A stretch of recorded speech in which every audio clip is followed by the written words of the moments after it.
Friends hi, आप देख रहे हैं हमारा चैनल जिसका नाम है क्रिएटिव हेल्प। और आज हम जिस टॉपिक पे बात करेंगे वो है क्रैक के बारे में। क्रैक के बारे में हम बात करेंगे। इसको CRAH यूनिट भी बोलते हैं और सी रैक मतलब RAC और CRH भी बोलते हैं। ठीक है, तो what is the difference between crack and C rack. ठीक है, तो क्रैक के बारे में जिसके बारे में हम ये जानना चाहेंगे कि आखिर क्या है क्रैक। तो चलिए शुरू करते हैं जिसके बारे में जिसका फुल फॉर्म है हमारा कंप्यूटर रूम एयर कंडीशनरिंग। तो कंप्यूटर रूम एयर कंडीशनरिंग क्या होता है या एयर कंडीशनर क्या होता है। ठीक है, तो उसके अंदर क्या होता है, एक यूनिट होती है और एक होता है कंप्यूटर रूम एयर हैंडलिंग। ठीक है, तो होता क्या है, सबसे पहले हम जानेंगे डेटा सेंटर के बारे में और उसके बाद हम इस टॉपिक पे आएंगे क्योंकि ये थोड़ा बड़ा टॉपिक है और मैं एज वीडियो कॉल ले रहा हूँ इसको। सो इसके अंदर बहुत सारी जो अब मैं एक तरह का फेस रिवील जो है और फेस पे पढ़ाना चाह रहा था, तो वो भी मैं इस तरह से ट्राई करूँगा कि देखते हैं, अगर ये नहीं तो फिर मैं कुछ PDF वगैरह भी से भी पढ़ाऊँगा। तो इसके अंदर क्या होता है वो जानेंगे। सबसे पहले हम जानेंगे कि डेटा सेंटर क्या होता है, डेटा सेंटर किस तरीके का होता है, उसके बारे में हम जानेंगे। जैसे बड़े बड़े मॉल में हम HVAC के प्रोडक्ट्स देखते हैं। ठीक है, तो वैसे तो बड़े बड़े मॉल में हम HVAC के प्रोडक्ट देखते हैं। इसी तरीके से हमारा एक मॉडर्न ज़माने से जब उभरने लगा हमारा कंप्यूटर, जैसे शुरू में क्या होता था, हम एक कंप्यूटर से दूसरे कंप्यूटर में कोई भी ट्रांसफ़र करना होता था कोई चीज़, तो हम फ्लॉपी डिवाइस यूज़ करते थे, फ्लॉपी डिवाइस यूज़ करते थे। ठीक है, फिर हम फ्लॉपी डिवाइस यूज़ करते थे, फिर उसके बाद हमें कंप्यूटर में नेटवर्किंग आया। नेटवर्किंग जब आया तो उसके बाद हम सर्वर यूज़ करने लगे, एक सर्वर में हम अपने डेटा को स्टोर करने लगे। पहले हम फ्लॉपी में करते थे। फिर इस तरीके से अब एक इंटरनेट का एक एवोल्यूशन हुआ, इंटरनेट हर जगह छाने लगा, तो हम इन सारे डेटा जो भी हम यूट्यूब, फेसबुक सारा कुछ यूज़ करते हैं, पासवर्ड, ये सारा कुछ एक डेटा जाता है, फ़ोटो वगैरह सब जगह एक जगह सेव होता है जिसको हम कहीं से भी एक्सेस कर लेते हैं। ठीक है, तो उसके लिए हमने एक बड़े बड़े डेटा सेंटर बनाया। डेटा सेंटर के अंदर में हमने, जैसे आपने फिल्मों में देखा होगा, तो देखने के बाद आपको पता चलता होगा कि वहाँ पे हमारा कोई डेटा को लेने जाते हैं। कई फिल्मों में देखा है जेम्स बॉन्ड के कि वो एक सेंटर में जाता है, वही जो सेंटर जो बहुत सारी बत्तियां जलती रहती हैं, तो वो है डेटा सेंटर। वहाँ पे क्या होता है, जब हम उसके अंदर हम हमेशा एक इलेक्ट्रिसिटी को देते रहते हैं, 24 घंटा वहाँ इलेक्ट्रिसिटी की सप्लाई होती है क्योंकि वहाँ से हम ऑल टाइम 24 आवर एक्सेस चाहिए। तो उसमें क्या होता है, जब हाँ जहाँ पे इलेक्ट्रिसिटी होती है वहाँ पे हमको हीट प्रोडक्शंस होता है। उस हीट प्रोडक्शंस को हमको कम करने के लिए उसको एक रूम टेम्परेचर पे मेंटेन करना पड़ता है, उस पूरे एरिया को। उस एरिया को कहते हैं क्रैक, मतलब कंप्यूटर रूम एयर कंडीशनर। उस पूरे एरिया को एयर कंडीशन से, अब उसके अंदर एक तरह की असेंबली होती है।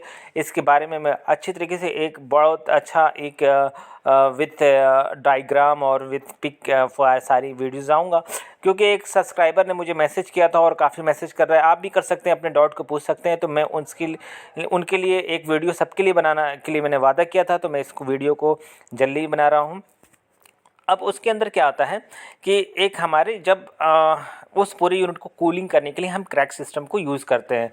तो ये जहाँ पे यूज़ होता है वो होता है डेटा सेंटर में, नेटवर्क एरिया में, जहाँ से हम नेटवर्क एरिया जहाँ पे बहुत सारी हीट प्रोड्यूस होती है। ठीक है, अब इन दोनों के बीच में सिस्टम में डिफरेंस क्या होता है। जैसे क्रैक सिस्टम जो होता है, जिसको CRAC बोल सकते हैं।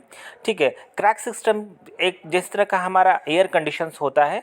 ठीक है, जैसे आप यहाँ पे क्रैक सिस्टम को देख रहे हैं, यहाँ पे आप देख सकते हैं कि नीचे में हम स्पेस देते हैं, खाली जगह दे देते हैं, पिलर जो होता है उससे हमारी जो नीचे से कोल्ड एयर आती है, ऊपर की हॉट एयर को इंटैक्ट करती है। ये पूरा क्रैक सिस्टम इस तरीके से काम करता रहता है और इस तरीके से सर्कुलेशन पूरा फ्लोर जो है राइज होता है फ्लोर, तो इस तरीके से पूरा का पूरा सर्कुलेशन चलता रहता है। यहाँ पे हमारा क्रैक यूनिट काम करता रहता है। ठीक है, इसी तरह सक करके दोनों तरफ लगा रहता है, बीच में हमारा जो हमारा सर्वर सिस्टम होता है वहाँ से हीट को एब्जॉर्ब करके और वो ब्लो आउट कर देता है। जैसे कि एक्सेस हीट जो कि ग्लाइकोल मिक्सचर वगैरह जो होती है, हमारे रेफ्रिजरेंट, एयर, वाटर, वो सारी चीज़ों को इस तरीके से हमारा कूल कर देता है। इसकी हम बारे में हम पूरा एक ग्राफ के साथ और एक फ़ोटो के साथ एक वीडियोस जल्दी ही लाऊंगा।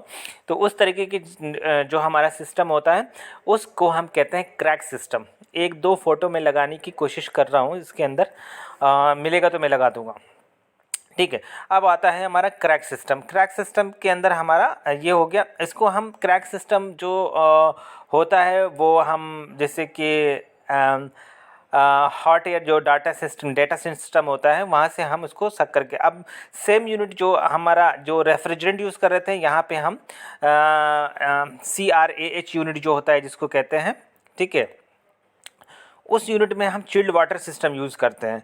ठीक है, चिल्ड वाटर सिस्टम जैसे कि बड़ी बड़ी बिल्डिंग होती हैं तो उसके अंदर क्या होता है कि हम बहुत ज़्यादा इस तरह की यूनिट में हम नहीं हो मतलब रेफ्रिजरेंट यूनिट्स के अलावा हम वहाँ पे chilled water just like a chiller, जैसे बड़े यूनिट के लिए हमको चीलर की ज़रूरत होती है, यहाँ पे चिल्ड वाटर सिस्टम यूज़ होता है। सेम प्रोसेस होता है, सब कुछ सेम होता है। इसके अंदर बस चिल्ड वाटर से हम उस एरिया को कूल करते हैं। एक सिंगल रैक्स जो सर्वर होता है, एक अच्छा सर्वर जहाँ पे सिंगल रैक सिस्टम जो भी होता है वो लगभग 100 डिग्री सेल्सियस तक का हीट जनरेट कर सकता है। और कभी कभी क्या होता है, बहुत सारे केसेस में जब हम एयर कंडीशन इंट्रोड्यूस नहीं किए थे बहुत सारे सर्वर जल गए थे, इस वजह से कि हाई इलेक्ट्रिसिटी चाहिए होती है उस चीज़ को मेंटेन करने के लिए, बहुत सारे सर्वर जले हैं इसमें। तो इस वजह से हम इसके अंदर हम इस तरह की चीज़ें लाए हैं। तब तक के लिए अगर मुझे पिक मिलता है मैं ज़रूर लगा दूंगा इसके अंदर। और अपना ख्याल रखिए और मुझे इस तरीके से मैसेज करते रहें आप। मुझे टाइम में एक्चुअली मैं देखिए मैं एक स्टूडियो बनाने में बिज़ी हूँ, और स्टूडियो जब बन जाएगा और फिर अच्छी तरीके से सारे वीडियोज़ आएंगे। तब तक के लिए अपना ख्याल रखिए। Take care, bye bye, have a nice day.